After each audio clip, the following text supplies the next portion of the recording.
अस्सलाम वालेकुम। अच्छा, तो अभी तक जो हमने काम किया है वो ये है। फर्स्ट क्लास में जो हमने काम किया था वो हमने ये चीज़ की थी, तो उम्मीद है कि आप लोगों ने इसकी प्रैक्टिस की होगी और इस पे काम किया होगा। ठीक है, तो आज जो हमने देखना है वो है डिस्प्ले का कॉन्सेप्ट कि HTML में CSS में डिस्प्ले क्या होता है। तो सबसे पहले मैं क्या करता हूँ, मैं एक डिव ले लेता हूँ। यहाँ पे मैंने एक डिव ली और इसके बीच में कुछ भी लिख देते हैं। जैसे मैं कह देता हूँ दिस इज़ डिव टैग। ठीक है, ये मैंने लिख दिया। अब मैं जैसे इसको सेव करता हूँ, यहाँ से क्या करना है, मैंने इसका राइट क्लिक करना है इस वाली फाइल के ऊपर, यहाँ से आके कॉपी पाथ करना है। उसके बाद मैंने जाना है ब्राउज़र पे अपने। ठीक है, यहाँ पे जाके मैं क्या करता हूँ, मैं इसको पेस्ट करूँगा और जैसे ही मैं करूँगा तो यहाँ पे क्या लिखा हुआ आ गया मेरे पास, एक ये लिखी हुई लाइन आ गई, जस्ट अभी कुछ भी नहीं आया। ठीक है, तो अब हम क्या करेंगे, हम इसके ऊपर कुछ स्टाइल लगाते हैं।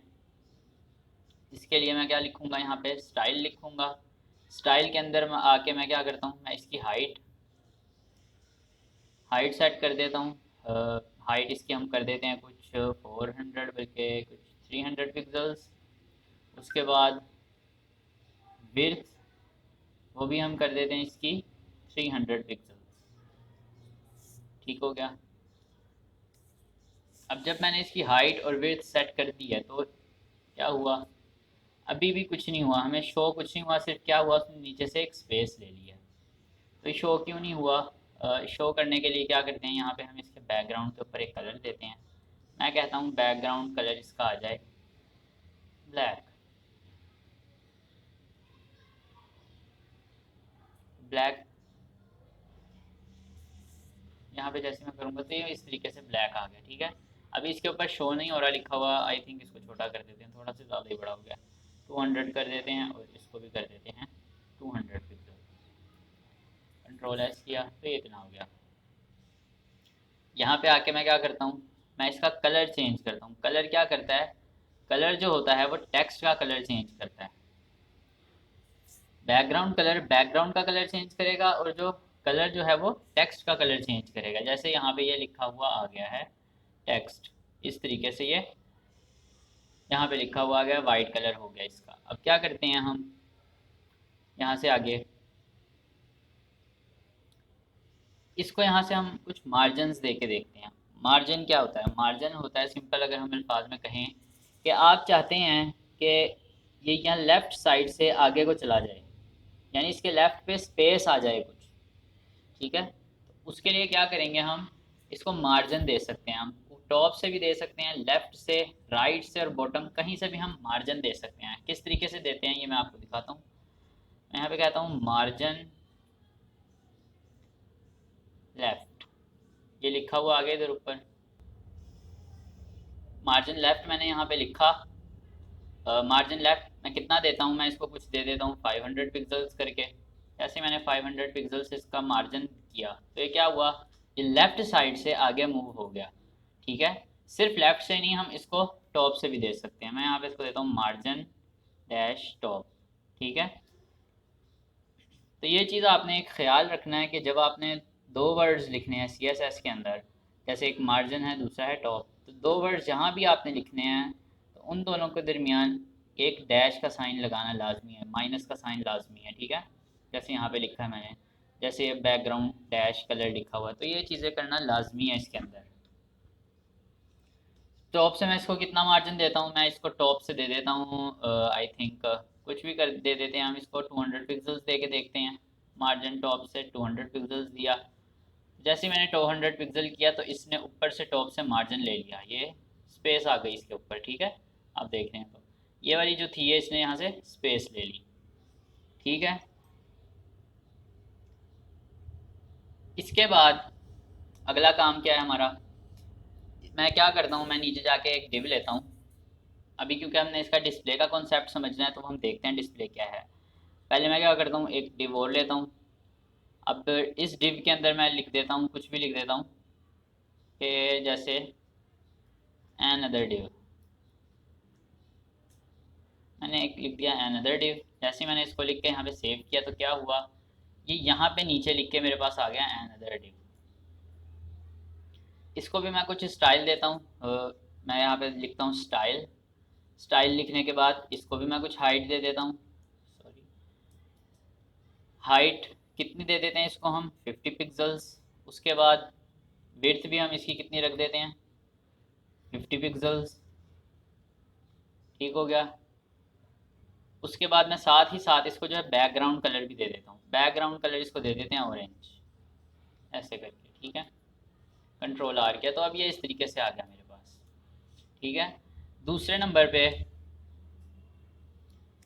अब बात ये है कि ये नीचे क्यों आया। इसी तरीके से मैं एक और डिव लेता हूँ। चलो, यहाँ पे मैंने एक और डिव ली नीचे, बल्कि मैं क्या करता हूँ, मैं इसी को कॉपी करता हूँ। कंट्रोल सी किया मैंने, नीचे आके मैंने इसको कंट्रोल वी कर दिया। यहाँ पे क्या करते हैं, जस्ट डिफरेंस डालने के लिए थोड़ा सा मैं इसको कर देता हूँ जस्ट डिव, और यहाँ से इसका बैकग्राउंड कलर जो है वो हम कुछ और कर देते हैं। मतलब कि कोई भी एक यहाँ से सिलेक्ट कर लेते हैं, जैसे ब्लू है तो ब्लू ही सिलेक्ट कर लिया मैंने, कंट्रोल आर किया तो ये कहाँ पे आ गया, ये आ गया नीचे। अब यहाँ पे मैं आपको एक चीज़ दिखाना चाहूँगा, वो क्या है कि यहाँ से मैं करता हूँ इसको राइट क्लिक। राइट क्लिक करने के बाद मैं इंस्पेक्ट पे क्लिक करता हूँ यहाँ से। जब मैं इंस्पेक्ट पे क्लिक करूँगा ना तो मेरे पास ये किस तरीके का कुछ इंटरफेस आ जाएगा। यहाँ पे होता क्या है, इधर से मैं एक चीज़ आपको दिखानी है। यहाँ पे एक बना हुआ आ रहा है एरो सा, इसके ऊपर हम करते हैं क्लिक। मैंने इसके ऊपर किया क्लिक। अब मैं इसको लेके आता हूँ इसके ऊपर। ठीक है, जैसे ही मैं इस बॉक्स के ब्लैक वाले बॉक्स के ऊपर लेके आया इसको, तो इसने क्या किया कि एक काफ़ी सारा एरिया जो है ना शेड कर दिया, यानी पिंक पिंक टाइप का या शेडिड एरिया आ रहा है कुछ। ठीक है, इसका मतलब क्या है, इसका मतलब ये है कि हमने इसको, एक तो ये कि इसने जो ये ब्लैक वाला बॉक्स है, इसने अपने आगे की सारी जगह ब्लॉक की हुई है। ठीक है, जैसे यहाँ पे मैंने क्लिक किया तो जितना ये शेडेड एरिया है ना, ये सारा का सारा इसने ब्लॉक किया हुआ है। किसने, इस वाले ब्लैक वाले जो डिव है, इसने अपना सारा एरिया इसने ब्लॉक किया हुआ है। ठीक है, तो ये इसको कहते हैं ब्लॉक एलिमेंट्स। तो जो ये डिव है ये एक ब्लॉक एलिमेंट है जो कि अपने आगे की सारी जगह ब्लॉक कर देता है। अब अगर इसको देखें, नीचे वाले के ऊपर आते हैं, ये देखते हैं। ठीक है, इससे ज़्यादा अच्छी समझ आएगी। जैसे मैं इस ऑरेंज वाले के ऊपर आया, ठीक है, तो ऑरेंज वाले ने तो सिर्फ अपने आगे वाली जगह को जो है ब्लॉक किया है, इसका आगे वाला एरिया शेडेड हुआ है, बाकी ऊपर नीचे वाला तो कहीं से शेडेड नहीं हुआ। और इसी तरीके से अगर मैं इसकी बात करता हूँ, इसके ऊपर क्लिक किया और ब्लू वाले के ऊपर आके दोबारा अगर मैं देखें, तो यहाँ पे क्या हो रहा है, फिर से उसके आगे वाला सारा एरिया जो है वो शेडेड हुए जा रहा है। ठीक है, तो ये क्या वजह है कि इसकी सिर्फ आगे वाली जगह जो है वो शेडेड हो रही है और इसकी इतनी ज़्यादा जगह ये शेडेड हो रही है।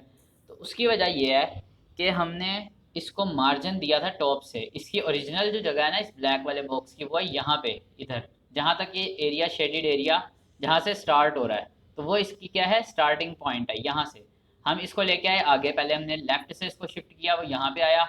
फिर हमने इसको टॉप से शिफ्ट किया, टॉप इसका कहाँ पे आ रहा है, यहाँ पे है। तो जब हम किसी भी चीज़ को मार्जिन देते हैं तो वो अपने मार्जिन का भी सारा एरिया जो होता है वो ब्लॉक कर देता है। तो यहाँ पे इसने क्या किया, इसने अपने ऊपर का भी जो एरिया था वो भी ब्लॉक कर दिया, ये साथ वाला एरिया था पीछे वाला वो भी ब्लॉक कर दिया, और आगे वाला तो होता ही ब्लॉक है। ठीक है, जैसे अगर इसके ऊपर क्लिक करते हैं तो इसके आगे वाला सारा ब्लॉक है, इसके आगे वाला सारा ब्लॉक है। ठीक है, तो इसकी कुछ आपको शायद समझ आई हो कि ये ब्लॉक क्या होता है। इनको कहते हैं ब्लॉक एलिमेंट्स। ये क्या करते हैं, अपने आगे के सारे एरिया को जो है वो ब्लॉक कर देते हैं।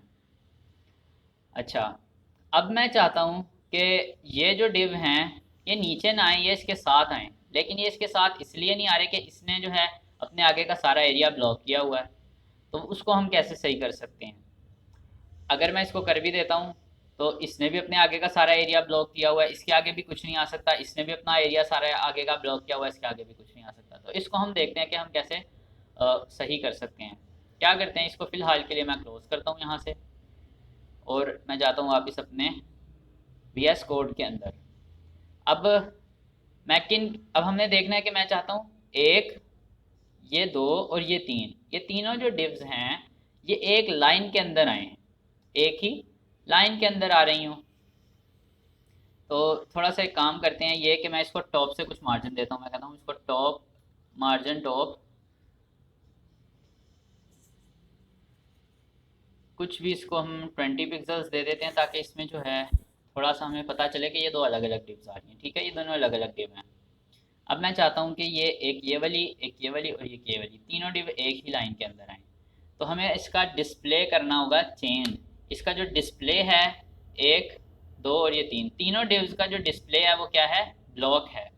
इसी तरीके से ये भी आप कह सकते हैं कि ये वाली जो डिव एक ली थी, इस वाली डिव को इसके आगे आना चाहिए था, वो भी इसीलिए नहीं आई कि इसने भी अपने आगे का सारा एरिया जो है वो ब्लॉक किया हुआ है। तो इसीलिए ये जो डिव थी ये नीचे आई, ये वाली उसके नीचे आई, ये वाली उसके नीचे आई। ठीक है, तो मैं चाहता हूँ एक, दो और ये तीन, तीनों डिव्स एक लाइन के अंदर आए ऐसे, यानी ये वाली इधर आ जाए और ये वाली उसके आगे आ जाए।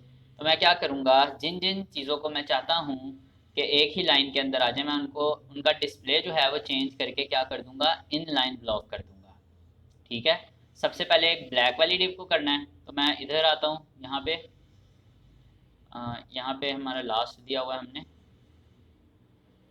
इधर मैं लिखता हूँ डिस्प्ले, बल्कि पहले यहाँ पे लगाना पड़ेगा कॉमा, सेमी कॉलन लगा हुआ है, फिर यहाँ पे हम लगाएंगे display in line dash block.